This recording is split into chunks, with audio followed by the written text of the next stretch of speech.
नमस्कार। आज हम एक बड़े जरूरी सवाल पर बात कर रहे हैं।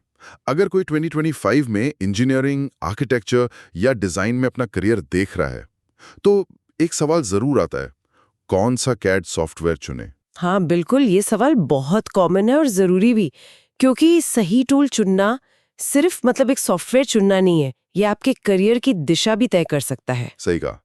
तो आज हम कुछ पॉपुलर ऑप्शंस को समझने की कोशिश करेंगे।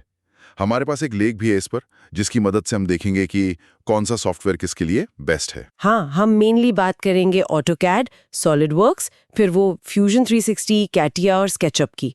ये सब काफी बड़े नाम हैं। बिल्कुल। तो चलिए, सबसे पहले सबसे जाने पहचाने नाम से शुरू करते हैं, ऑटोकैड। ये इतना फेमस क्यों है? क्या ये बस पुराना है इसलिए? पुराना तो है, पर इसकी पॉपुलैरिटी सिर्फ इसलिए नहीं है। इसकी असली ताकत है इसका लचीलापन, इसकी वर्सेटैलिटी। आप इसमें 2D ड्राफ्टिंग भी कर सकते हैं और 3D मॉडलिंग भी। अच्छा। हाँ। और ये इंजीनियरिंग, आर्किटेक्चर, कंस्ट्रक्शन, कई फील्ड्स में काम आता है। इंटरफेस भी काफी लोग फ्रेंडली मानते हैं, तो शुरुआत करने वालों के लिए ये अक्सर पहली पसंद होता है।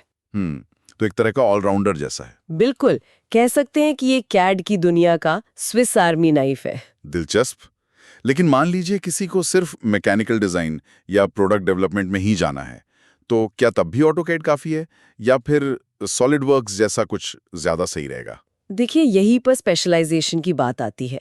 सॉलिडवर्क्स खास तौर पर मैकेनिकल इंजीनियरिंग और प्रोडक्ट डिजाइन के लिए ही बना है। ओके। इससे आप सिर्फ 3D मॉडल नहीं बनाते, बल्कि चीजों को सिमुलेट कर सकते हैं, देख सकते हैं कि वो असलियत में कैसे काम करेंगी, कितना लोड लेंगी। अच्छा, सिमुलेशन भी? हाँ, तो अगर कोई मैन्युफैक्चरिंग या एकदम कोर मैकेनिकल डिजाइन या प्रोडक्ट इनोवेशन में जा रहा है, तो सॉलिडवर्क्स ज्यादा पावरफुल और फोकस टूल है। समझ गया।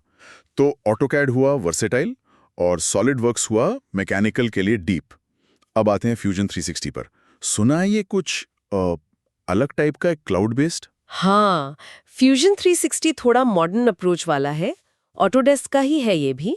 क्लाउड बेस्ड होने का मतलब है कि आप अपना काम कहीं से भी एक्सेस कर सकते हैं। टीम के साथ मिलकर काम करना, वो सब बहुत आसान हो जाता है। हाँ। और सबसे बड़ी बात, ये सिर्फ कैड नहीं है।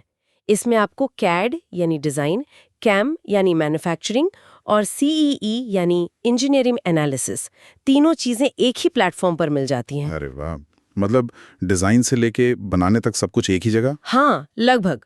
ये प्रोडक्ट डेवलपमेंट के पूरे प्रोसेस को इंटीग्रेट करने की कोशिश करता है, और ये काफी अफोर्डेबल भी है, खासकर स्टूडेंट्स और स्टार्टअप्स के लिए। तो ये उनके लिए बहुत अच्छा हुआ जो पूरी साइकिल में इन्वॉल्व होना चाहते हैं और शायद बजट भी देख रहे हैं। बिल्कुल, ये दिखाता है कि इंडस्ट्री कैसे अब ज्यादा इंटीग्रेटेड और एक्सेसिबल सॉल्यूशंस की तरफ जा रही है। सही है।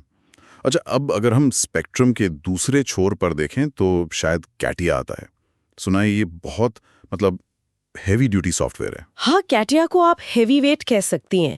ये आपको ज्यादातर एरोस्पेस, ऑटोमोटिव या बड़ी इंडस्ट्रियल मशीनरी वाली इंडस्ट्रीज में मिलेगा, जहां डिजाइन बहुत ज्यादा कॉम्प्लेक्स होते हैं ना। जैसे हवाई जहाज या कार। हाँ बिल्कुल, जहां हजारों पार्ट्स वाली बड़ी बड़ी असेंबलीज होती हैं, वहां कैटिया का इस्तेमाल होता है। ये सिर्फ डिजाइन टूल नहीं है, ये पूरे product life cycle management PLM को सपोर्ट करता है। PLM प्रोडक्ट के बनने से लेकर उसके इस्तेमाल और फिर रिटायर होने तक पूरे जीवन चक्र का मैनेजमेंट। इसको सीखना थोड़ा मुश्किल हो सकता है और ये महंगा भी है, लेकिन कॉम्प्लेक्स इंजीनियरिंग के लिए ये इंडस्ट्री स्टैंडर्ड जैसा है। बाप रे, तो ये तो एकदम हाई एंड चीज हो गई। अब आते हैं स्केचअप पर। ये किसके लिए? ये थोड़ा हल्का लगता है नाम से। स्केचअप अपनी सिंप्लिसिटी के लिए जाना जाता है। ये आर्किटेक्ट्स और इंटीरियर डिजाइनर्स का फेवरेट है। अच्छा, आर्किटेक्चर वालों का। हाँ, क्योंकि इससे 3D मॉडल बनाना और विजुअलाइज करना बहुत तेज और आसान है। फटाफट कोई कॉन्सेप्ट बनाना हो, क्लाइंट को दिखाना हो, उसके लिए ये कमाल का है। तो इंजीनियरिंग वाली गहराई नहीं है इसमें शायद? उतनी नहीं जितनी कैटिया या सॉलिडवर्क्स में है, लेकिन आर्किटेक्चरल डिजाइन, कॉन्सेप्ट मॉडलिंग और प्रेजेंटेशन के लिए ये बहुत इफेक्टिव है। इसकी ताकत इसकी आसानी में है। तो हमने कई तरह के सॉफ्टवेयर्स देखे, सबकी अपनी अपनी ताकत है। अब सबसे बड़ा सवाल, कोई अपने लिए सही वाला कैसे चुने? क्या देखकर फैसला करे? देखिए, सिर्फ फीचर्स की लिस्ट देखने से बात नहीं बनेगी। सबसे पहले खुद से पूछना होगा, मेरा करियर गोल क्या है, मैं किस इंडस्ट्री में जाना चाहता हूँ या चाहती हूँ। हाँ, ये जरूरी है। फिर ये देखना होगा कि उस इंडस्ट्री में कौन सा सॉफ्टवेयर ज्यादा चलता है। दूसरा पॉइंट है सीखने में आसानी। अगर आप बिल्कुल नए हैं तो शायद ऑटोकैड, फ्यूजन 360 या स्केचअप से शुरू करना आसान लगे। और इंडस्ट्री की डिमांड, मतलब क्या कोई सॉफ्टवेयर सीखने से नौकरी पक्की? पक्की तो नहीं, लेकिन संभावना जरूर बढ़ती है। जैसे मैंने कहा, मैकेनिकल में सॉलिडवर्क्स या कैटिया का ज्ञान बहुत वैल्यू रखता है। तो ये रिसर्च करना जरूरी है कि आपकी टारगेट इंडस्ट्री क्या मांग रही है। सही बात है। और बजट, वो भी तो एक फैक्टर होगा ना? हाँ बिल्कुल, ये चौथा और बहुत अहम पॉइंट है। फ्यूजन 360 और स्केचअप के फ्री या सस्ते एजुकेशनल लाइसेंस मिल जाते हैं। वहीं सॉलिडवर्क्स या कैटिया का लाइसेंस हजारों डॉलर का हो सकता है।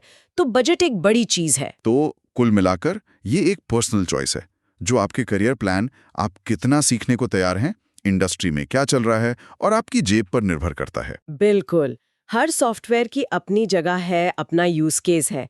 कोई एक बेस्ट सॉफ्टवेयर नहीं है सबके लिए। और एक बात और सोचने वाली है, ये सॉफ्टवेयर सिर्फ डिजाइन बनाने के टूल नहीं है। ये असल में हमारे सोचने का तरीका, चीजों को इनोवेट करने का तरीका और प्रॉब्लम्स को सॉल्व करने का तरीका भी बदल रहे हैं। बहुत सही पॉइंट है। तो चलिए आज की चर्चा को यहीं रोकते हैं, लेकिन श्रोताओं के लिए एक सवाल छोड़ जाते हैं। हाँ, जैसे जैसे टेक्नोलॉजी बदल रही है, इंडस्ट्रीज इवॉल्व हो रही हैं, तो आज आप जो कैड स्किल सीख रहे हैं, वो भविष्य में कितना काम आएगा? और क्या हमें लगातार सीखते रहने के लिए तैयार नहीं रहना चाहिए? इस पर जरूर सोचिए।